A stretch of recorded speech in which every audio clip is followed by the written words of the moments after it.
What an insane week of sports it's been, guys. We had shocking upsets and groundbreaking performances. Let's take a look at the highs and lows of the sports world. It doesn't matter if you're a die-hard fan or just here for the drama. Take a ride on an in-depth analysis of the moments of this week in sports. Let's start off with March Madness because it came down to the last four all being number one seeds. Houston, Duke, Florida, Auburn. And guess what? Houston upsets Duke, coming back from a double-point deficit. Double-point deficit. That is insane. And you know who had a chance to at least tie the game? At the very end, in the most clutch moment, Cooper Flagg. And unfortunately, he just came up short.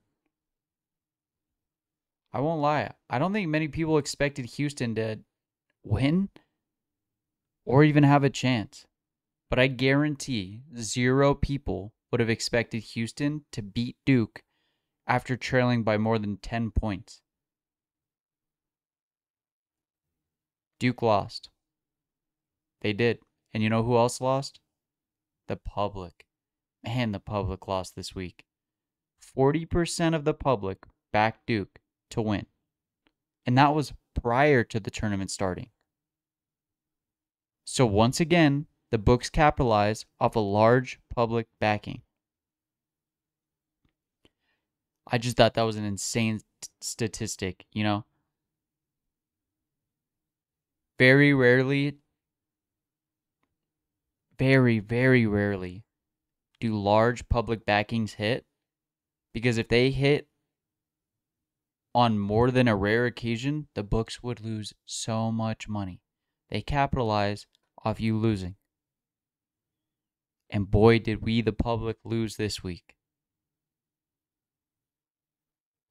What does this mean for Duke, though? Everybody in the media talked about them as if they were the greatest college basketball team ever. Like in all of college basketball history ever. They were kind of touted as one of the best, if not the best. Now, honestly, I think they were one of the most fun Duke teams to watch. They really were. They were so much fun.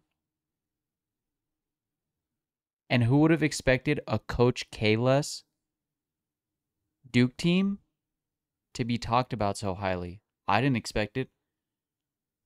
Shows sometimes it's honestly not the coach. Sometimes it is literally just the program. I don't know if it has a lot to do with me being a huge football fan and seeing kids transfer when their coach leaves, or when a coach moves up, or a coach gets hired somewhere else, or a coach gets fired. You see a lot of movement. But somehow, some way, Duke loses Coach K, and they still get some of the best players in the nation. I mean, Cooper Flagg is the best player in the nation. I honestly thought a lot of that Duke success had to do with Coach K. And maybe it's because of Coach K's success that kids still want to go there. But it didn't change a damn thing. They're still going to be good for years to come. Every kid growing up right now that wants to play basketball in college and is good enough to play at D1 college is going to want to go to Duke. Duke reminds me of the Cowboys or the Yankees. If you're a die-hard fan, you are a die-hard fan and you love them. But everybody else despises them. Everybody else despises them. They always have the most money. They always have the best players. And they're always televised nationally. Like, always.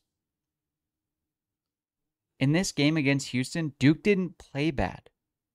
They played really good defense. LJ Cryer just went nuclear. He just continued to hit big shot after big shot after big shot, no matter how contested or how clutch it required him to be, because he hit some pretty big shots in some pretty big moments. And when Duke started falling apart, In my mind, one of the biggest issues they had is when Houston started climbing back and climbing back and climbing back. They just didn't have anybody to run that offense, to take the ball down court, to slow everything down, to run the offense efficiently, give people time to breathe, get the blood to kind of lower a little bit. But Cooper Flagg, he was the one taking the ball down court. And he is an insane player. He is so good.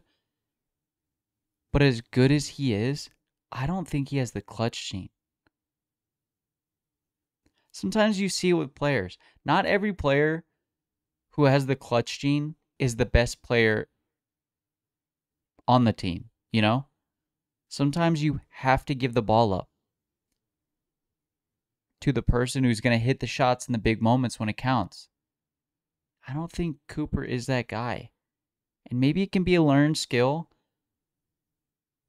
Some people exceed expectations under pressure, and some people just kind of fall short under pressure. We all know people like that. If you have to go in front of a crowd and talk, public speaking, some people get up there and hit the ball out of the park. And others get up there, they stumble on words, they forget what they're talking about, they get nervous, they look at everybody, and kind of fall short of the moment. That's what it reminded me of. He had plenty of times to hit shots in big moments, especially that last shot. He bricked it. And I know a lot of people called it a foul. I didn't think so. I thought it was, just defense. But he couldn't do it. He's not the type of he's not the type of guy to hit a big bucket in the big moment. But he feels like the type of talent who will score 40 with ease throughout the game. If it's tied up or down within 10, maybe he'll give the ball up to the guy on the team who's going to hit the shot in the big moment. But regardless of my opinion, guess what he's doing? He's going to the NBA draft, and he's going to get drafted number 1 because he's that good of a talent. I'd take a guy who could score 40 throughout the game easily, with ease, than a guy who can't score at all throughout the game, but can hit the one shot that matters at the end of the game. A guy scoring 40 will make your team a lot closer and a lot more competitive than a guy that can only hit a bucket in the big moment. Now, Cooper did still score 27 in the loss. That's insane. LJ Cryer and Houston just found a way to capitalize in a big moment. And Duke fell short. And everybody's been talking about it. And these teams are going to look a hell of a lot different next year with drafting, with the portal. Not only players leaving in the portal, but also players coming to Duke through the portal. So Duke goes home without a championship this year, even being touted as one of the best teams ever. The next game on the docket after that was Florida and Auburn. Although Broome and Masada did their best, they could not outdo Walter Clayton Jr. This guy is a dog. He scored 34 points in the win by 7 against Auburn. 34 points. That is insane. That's a 45 to 50 point game in the league because of the difference in time. He's calm, he's cool, he's collected, and throughout this tournament, even after this and the next game that we'll talk about, just continued to hit the big shots in those tense, nerve-wracking moments to have the Gators win by 6 in this game. Now, I watched the game. I thought Auburn had the talent. Florida just felt like they wanted it more. They did everything right. They played good defense. They played good offense. They hit big shots in big moments. And they just stopped Auburn from doing what Auburn usually does. And now we come down to the championship game. Houston against Florida. As just a spectator, with neither of these teams being my favorite team, it was just a good watch as a basketball fan. It felt neck and neck the entire game. Florida came out on top. Houston, doesn't matter what anybody says, was good enough to walk home with that trophy. It's just one of those games that ball goes this way, ball goes that way. It can change the course and change the outcome of a game. And in this game, everything went Florida's way. The small things went Florida's way to have them come out on top. They looked so evenly matched. It's just a really, really good championship game. And we all know Houston had an incredible defense all year, and Florida's offense could possibly have been the best in basketball this year, outside of maybe only Duke. But when you have a defense that's that good going against an offense that's that good, it's just kind of a wash. And so it really came down to whether Florida's D could outperform Houston's offense. And it did. It did. Especially at the end of the game. Florida was down. They were down at the end. And they came back to win. Will Richard had a game. He scored 18. But that second half, again, made me a believer in Walter Clayton Jr. There were moments where Florida needed a big shot. I'm not even saying within the last 5 minutes, just in the second half. Florida needed a big shot after timeout. Screen, open three, and he crushes it. I think he only had like 11 to 13 points, somewhere around there. And all of them came in the second half. And he was their point guard. So you know he's calm. He's making sure the offense runs efficiently. And everybody's looking to him to see what is about to happen. What the team is about to do. And Florida had such a good after timeout scheme. After every timeout, it felt like they had something drawn up to get a bucket. So hats off to the Florida's coach. I don't usually pay attention to something like that. It just felt like after every timeout, Florida made a shot. They made a big bucket in big moments.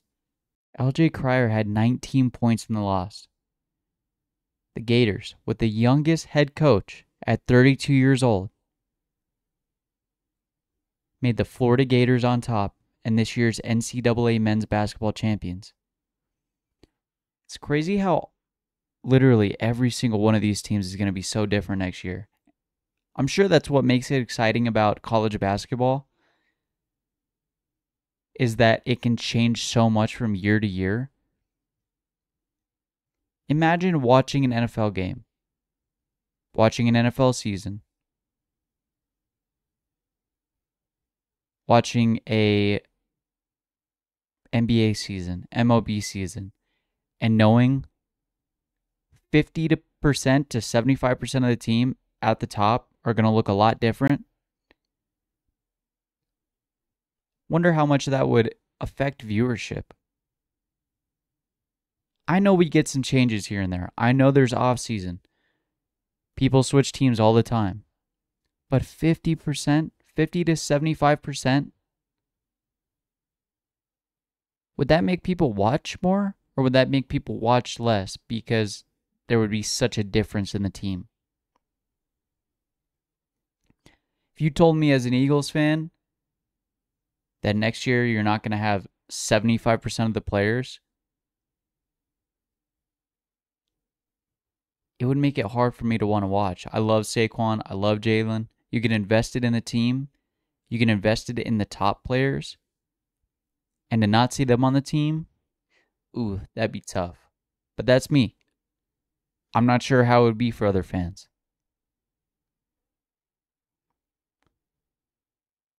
So that was this year's March Madness. And now we move on to some NBA news. The Denver Nuggets.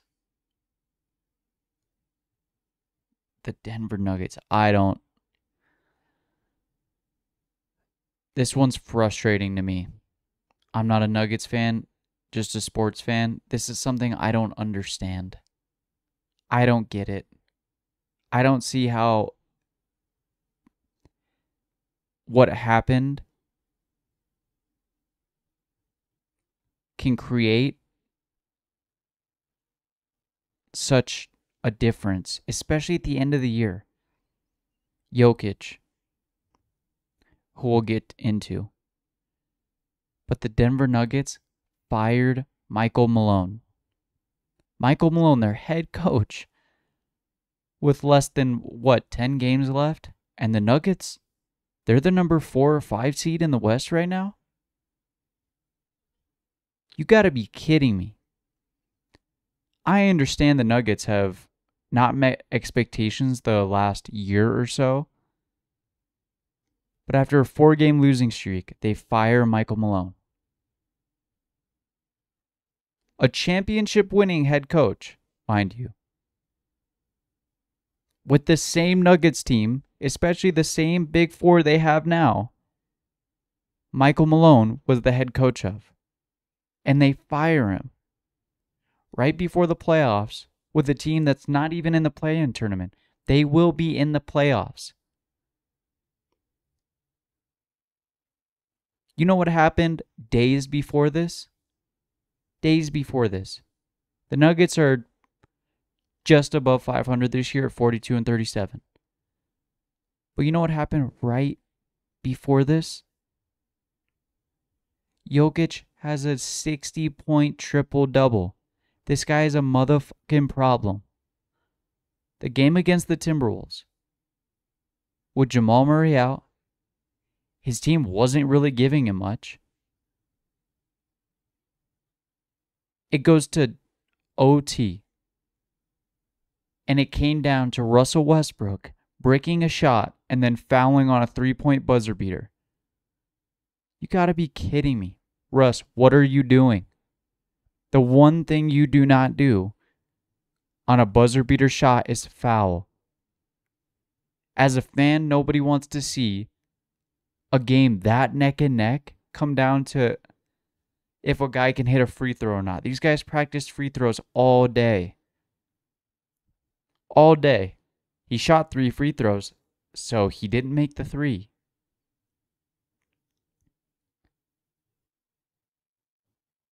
And that kind of stains Jokic's stat line.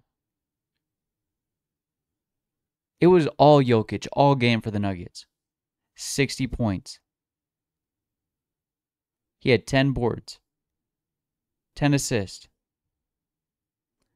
Jokic might have the best shooter's touch in the league. The best. If you watch him shoot, doesn't matter where he is, from the 3, in the paint, in the post, mid-range. If his shot doesn't hit all net, if it touches the rim at all, somehow every shot he takes bounces in such a way that it seems to always fall in the net. I don't get it. I really don't. There's like times where he's guarded really well. There's times where he's doing a hook shot, shooting a 3, shooting deep. Every time he lets the ball go out of his hand, it finds a way to get in the net.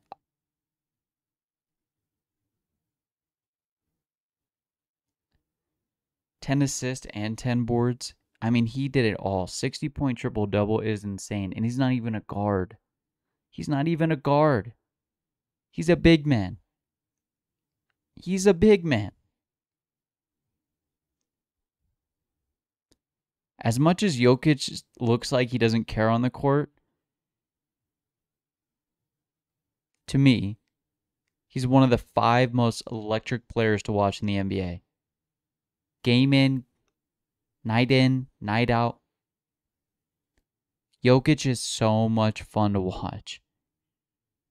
He may not seem like he cares, but the way he plays the game, you can only do that if you love the game more than anything. The Nuggets are about to go to the playoffs.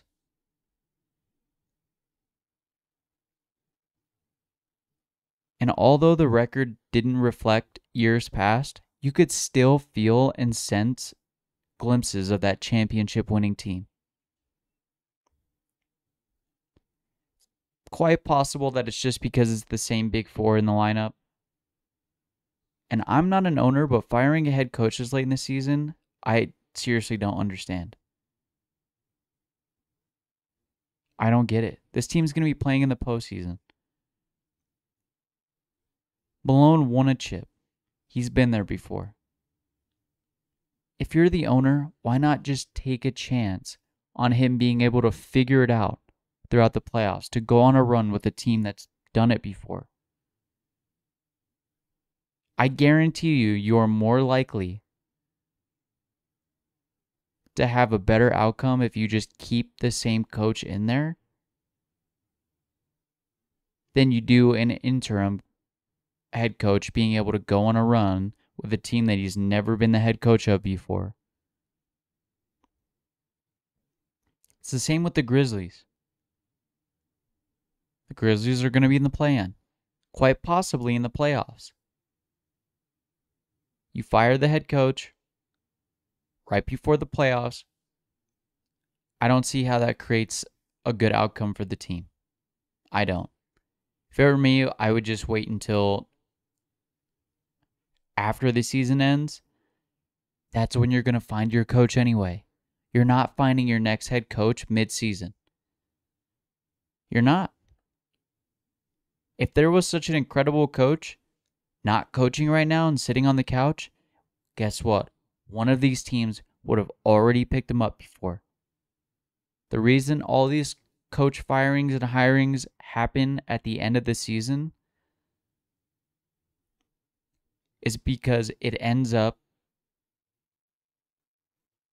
being a revolving door. One coach gets fired here, gets hired here. One coach gets fired here, gets hired here. Or they take a coach that's an assistant or not the head coach of an incredible team and hire him, take him from the other team and hire him to be their next head coach, right? But all the incredible teams are still in it. So you're not going to get that next best assistant coach until after the season ends anyway. I'll never understand it. I really won't.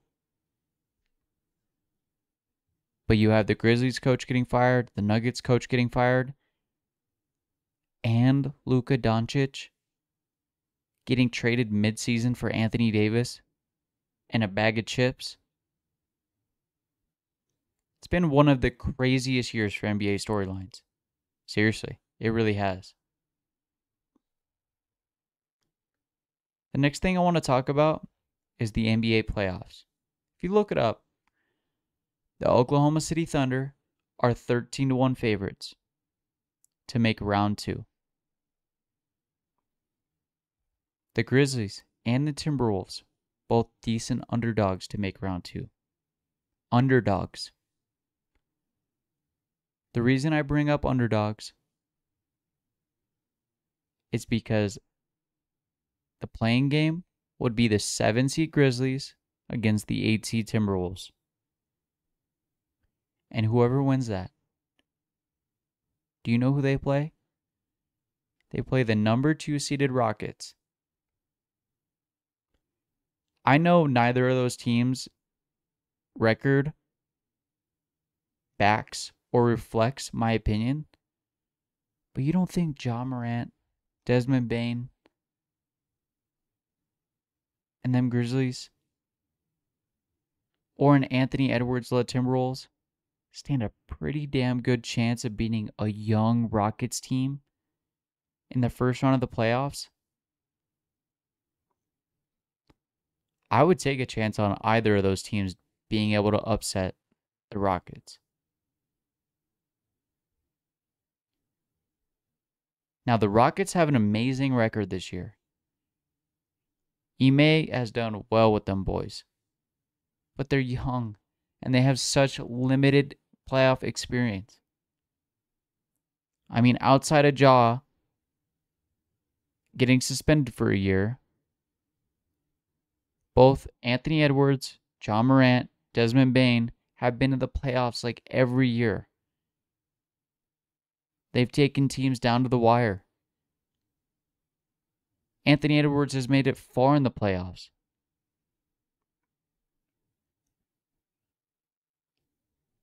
I see the Rockets as such an upset potential. In the West, we're shaping up to have a Warriors-Lakers Battle of Cali first round playoff match. Think of the stars in this game: Luka Doncic, LeBron James, Steph Curry, Jimmy Butler, Austin Reeves, Draymond Green. It goes on and on and on. All in the same series, in the same games. Insane. Luka, LeBron, Steph, and Jimmy Butler. That matchup, is going to have some eyes on it.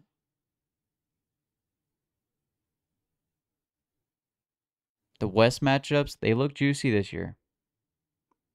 The East, not so much. The East doesn't look all that juicy this year, I won't lie.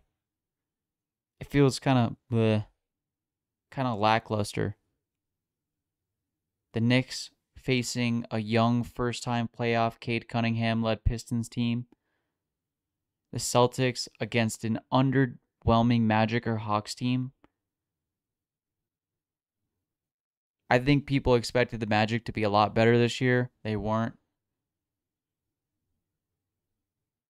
I think fans expected the Hawks not to make the playoffs with all the players they've lost. The Pacers would face a Damian Lillardless Bucks team. Now, hopefully I'm wrong, but I've got my eyes on the West matchups even past round one. I'm not too excited for the East matchups.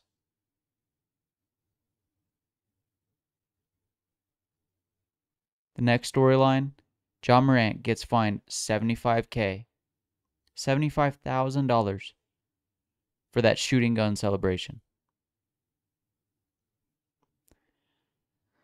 Someone's going to have to explain this one to me. I don't get it. I honestly don't understand why he keeps doing all these gun-related stories, gun-related incidents, gun-related celebrations. You get suspended a ton of time. Almost an entire year you get suspended. You get fined a bunch of money. You lose money when you don't play. Even if you have a guaranteed contract, you still have ways to make more money by playing. If the team makes the playoffs, if the team makes a championship. So you not only lose time, you lose money. And one of the first things you do is do a gun celebration. What did you expect, Ja? What did you expect? All eyes are on you. I know $75,000 isn't a lot of money to you in relation to how much money you make every year. But you're not dumb. You know all eyes are on you. NBA officials, the media, all eyes are on you. As cool of a celebration as it is, it's not cool enough to get in trouble for.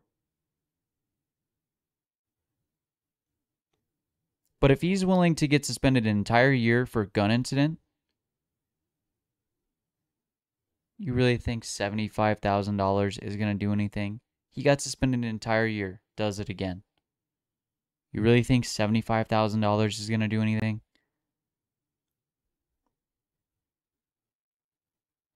I don't think it will. I don't think it's going to change his actions.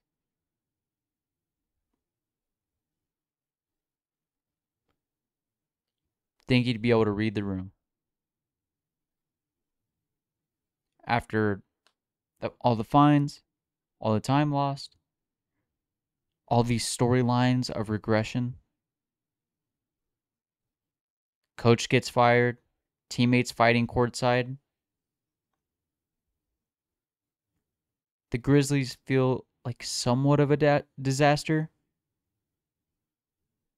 I wonder how much of the disaster has to do with Ja. Not even the gun stuff. I mean, if any team's best player gets suspended a year, they're not going to be that great. They're not. If Steph Curry got suspended a year, do you really think the Warriors would be in the position they are right now? Probably not. But it doesn't help that he comes back and he's regressing in like every stat line. And I'm not a Ja hater. I love watching Ja Morant. I love watching Ja Morant. He is so electric. He's one of the most fun players to watch. He'll dunk on you. He's super athletic. He can block anybody. He's so electric and so much fun to watch. And I love watching him play. I hope we can finally move past this because he's missed out on so much money and time. And us fans have missed out on getting to watch the showtime that is Ja Morant. How much time have we lost getting to watch Ja Morant play basketball? How much? At least 2 seasons? Because he's either hurt, he's either suspended. We've missed out on so much time to get to watch Ja Morant and become fans of him. And guess what? Most of us still love him anyway. Most of us still love him anyway. Ja, I hope this gets figured out. Let's talk some NFL news. We got a lot of NFL news. The draft's coming up. And every day that goes by, Shador Sanders' draft stock, it just continues to plummet. In the mock drafts. Now, we have no idea what's going to happen. Not a single clue. But he went from guaranteed top 2 pick to like a number 9 and number 10 pick. So I'm not sure if this is just the typical draft BS that comes along with the NFL draft every year, or if it's the positive and the negative storylines that come out on these prospects, or if it's just the professional mock drafters trying to tell us something. I know last year's top 3 were definitely rated higher than this year's top 3 QBs. But when has that ever stopped teams from drafting QBs way too high anyways? Everybody knows that the quarterback is the most important position in all of sports. You can quote me, and you can argue with me. But the QB is 100% the most important position in all of sports. They have to carry the most weight on their shoulders. And if you're a team and you have the right QB, guess what? You're probably going to be successful. You'll be set. But if you get that wrong, you're definitely in the fast lane of getting fired. I hope Shador gets picked super high in the draft. I think he's an incredible talent. And a lot of those teams in the first couple picks need a QB. They need to get that position right. I won't sit here and say Shador is a guaranteed success. Nobody knows. Did any of us expect Pat Mahomes to be what he was coming out of college? No. Did a lot of people think Mitch Trubisky was going to be as bad as he was getting drafted that high? No, or else he wouldn't have been drafted that high. It's a guessing game. It's a guessing game. Sometimes you get it right, sometimes you get it wrong. It's like gambling. And another QB needy team, Mike Tomlin and the Steelers, gets quoted saying they feel super optimistic about signing Aaron Rodgers. And no decision has been made yet. Speculations about Aaron's announcement. There's been speculations about Aaron's announcement and that it's going to be during Pat McAfee's Big Night Out. His live show in Pittsburgh.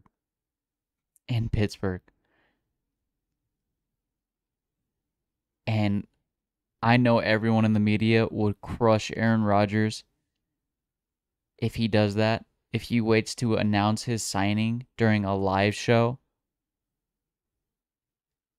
A live show in a stadium in front of people. I would not be one of those people. If Aaron does the announcement during the show, I think that'd be so dope.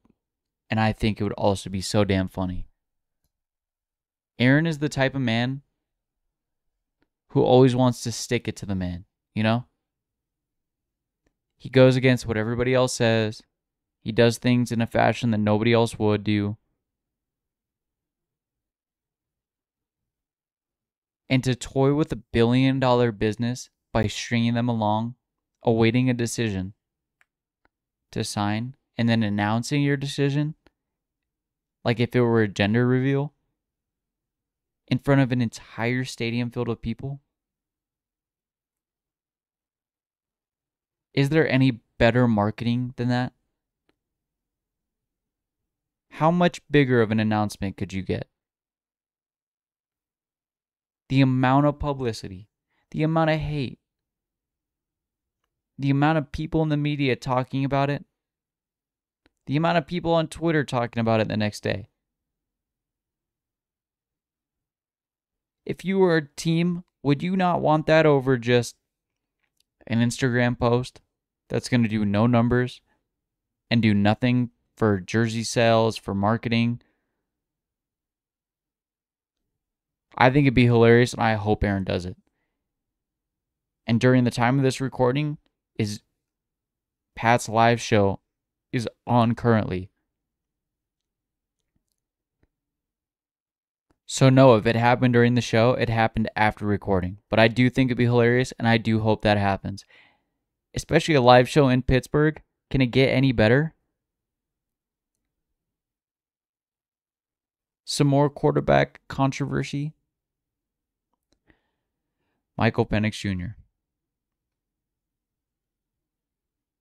I just seen a quote of a teammate talking up Michael Penix Jr. of an Atlanta Falcons teammate talking up Michael Penix Jr. And it really got me thinking.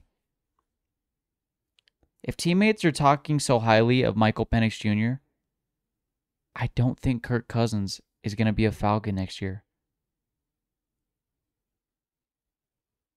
And it definitely makes me believe like he won't be the Falcons' starting QB next year.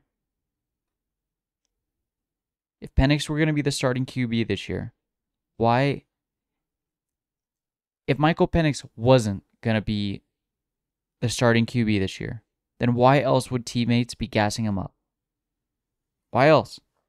There'd literally be no reason at all. No reason at all. All that would do is stir the pot and create drama. Create a QB controversy for the Falcons. So look out for Kirk to be a highly, highly likely trade target around draft time. A team doesn't get the QB they want.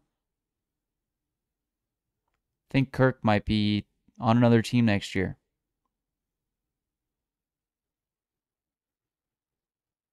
Pittsburgh Steelers, Justin Fields. Justin Fields shared his thoughts on being benched by the Pittsburgh Steelers.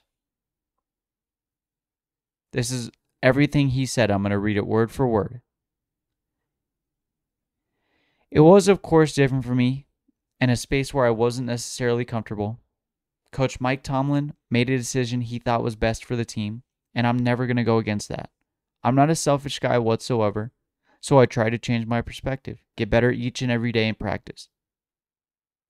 You can't take these things personal. That's the one thing I've learned over the years, not to take anything personal. At the end of the day, I was excited of what the Jets had going on here with AG, Aaron Glenn, and with the coaching staff. So it didn't really have anything to do with Pittsburgh. End of quote. Let's be honest. Whether you're a Pittsburgh Steelers fan or not, we all wanted to see Justin Fields start and play over Russell Wilson, Mr. Unlimited, goofy ass. I honestly don't see why they didn't start him over us. I don't get it. I don't see why they didn't even at least really try him out for more than a game or two. The Broncos were paying pretty much Russ's entire contract, so he's essentially dirt cheap. On the Steelers' books, he was dirt cheap. There wasn't any money obligation to start him. We saw what Caleb Williams did with the Bears offense on paper that was pretty much way better than what Justin had. And Justin did just as much, had just as good success. So wouldn't you say he essentially did more with less?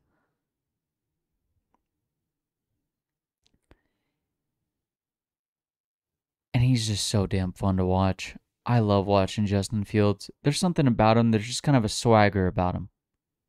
In his play, outside, in and outside of football.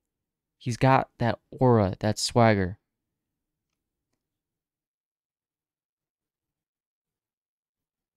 He's so talented, and he's done it at every single level. He's cheap, he's more exciting to watch, and I guarantee you it would have been more fruitful for the Steelers. You know why? I guarantee there would have been more Justin Fields jerseys sold if he was the starting QB than when Russ was. And if I were a coach, if I were an owner, I'd have more faith in copying Fields than I do in Sam Darnold. And Sam Darnold got paid more. Now, I could be absolutely wrong, and we will see it this year. But I honestly think Fields is a better QB, if not at Sam Darnold's level. And I do think Tomlin and the Steelers made the wrong decision in not starting Fields for at least a couple games to see what he's all about. And they lost both quarterbacks this offseason anyways. I think Fields is going to surprise a lot of people this year. I really do. I think he will be the best New York starting quarterback this year. Because guess who he's competing with? Mr. Unlimited. And the New York Giants? I think Fields with the Jets. I do think Fields with the Jets is going to be a better player than he is. Some history was made this week. Faster than I thought it would be. I thought it would take almost the entire rest of the regular season. It didn't. Alex Ovechkin blazes past Gretzky's career goal, scoring 894th goal after Ovi scored his 895th goal this week. I was really hoping that Ovi and the Capitals weren't able to get him his goal record until the very last game when they play the Pittsburgh Penguins, Ovi's old team. That lineup just felt too good to be true. Like it felt like it was perfectly placed at the end of the season, towards the end of his goal record. And what better way to do it than against your old team? Now, hats off to Ovi for surpassing a record I think most people expected never to be passed, never to be broken. Now, what does this mean for the Capitals? They've been on a hit or miss track. Did that have anything to do with Ovi's record? Them forcing stuff to get him that record? And now that he surpassed it, kind of that weight off their shoulders, do you think that they can make a run during the playoffs? They don't have to worry about his record anymore. So now they can just play the scheme, the offense on ice the way that they're supposed to be doing it. Look out for the Capitals this year in the playoffs. I think now that they're no longer having to worry about Ovi's record, I think they could do some damage. And if Ovi plays another year or two, he has a chance of just making that record so highly likely unattainable well into the 900s. He's at 895. If you played another year or two, you don't think you could get to 930, 40, 50?